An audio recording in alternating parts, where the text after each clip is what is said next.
I love you.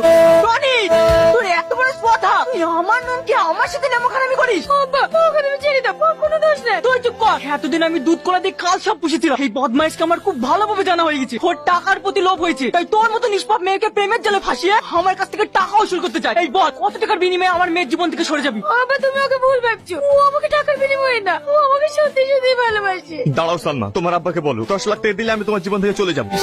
দেখলি সালমা, এই বেইমানকে আমি হারে হারে চিনে গেছি। তোকে আমি 10 লাখ টাকা দেবো। তোকে আমি এত ভালোবেসে, এত বিশ্বাস করে আমার জীবনের সবকিছু উৎসর্গ করে দিয়েছি। ওর সেই তুই সামান্য কিছু টাকা নেবে আমার ভালোবাসা বিক্রি করে দিলি। আমরা আর কতদিন বাঁচবো বল? আমরা মরার আগে তোর বিয়েটা জানি দেখে যেতে পারি। তুই বিয়েতে রাজি হয়ে যা মা। আমাদের ভাগ্যটাই খারাপ, আমাদের কোনো মেয়ে আমাদের মতো বিয়ে করবে না। ওরা আমাদের ইচ্ছে মতোই বিয়ে করবে। কান্না করুন আব্বা, আমি তোমার পছন্দের ছেলেকেই বিয়ে করবো। তুই সত্যি বলছিস মা? কিন্তু আমার একটা শর্ত আছে। কি শর্ত মা, তুই বল। আমার বিয়েতে আমার বড় বোনকে এই বাড়িতে আনতে হবে। না না, এটা কখনোই সম্ভব না। কেন সম্ভব না? ও তো তোমারই মেয়ে, ভুল নয় করেই ফেলেছে, তাই বলে তোর ক্ষমা হবে না? ওগো, তুমি আর অমত করো না, বুড়ি ঠিকই বলছে, ও তো আমাদেরই মেয়ে। ঠিক আছে, তাই হবে। আমার একটা ভালো ছেলে দেখা আছে, তোর আমি 1 সপ্তাহের মধ্যে বিয়ে দেবো। তুই তোর বোন আর জামাইবাবুকে নেমন্তন্ন করে আসিস।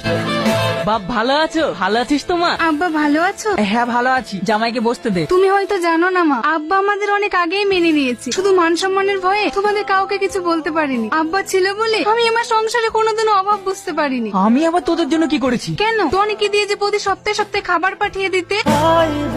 আমি তো অনেক হাতে খাবার পাঠিয়েছি। দেখ মা, তোর হয়তো কোথাও ভুল হচ্ছে। তুমি আর কত লোকাবে বলো? আজ আমি তোমার জন্যই বেঁচে আছি। তুমি যদি টনির হাত দিয়ে 10 লাখ টাকা না পাঠাতে, তাহলে হয়তো আজ আমি আর বেঁচে থাকতাম না।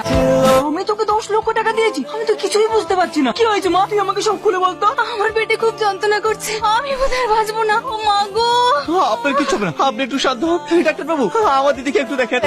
আমার দিদি কি হয়েছে ডাক্তার বাবু? এই মুহূর্তে কিছু বলা যাচ্ছে না, তাড়াতাড়ি এনার পেটের ছবি করতে হবে। ডাক্তার বাবু, আমার স্ত্রী কি হয়েছে? ইনার দুটো কিডনি 70% ড্যামেজ হয়ে গেছে, তাড়াতাড়ি অপারেশন করতে হবে, না হলে বাঁচানো যাবে না। অপারেশন করতে কত টাকা লাগবে ডাক্তার বাবু? প্রায় 10 লাখ টাকা, আপনি তাড়াতাড়ি ম্যানেজ করুন।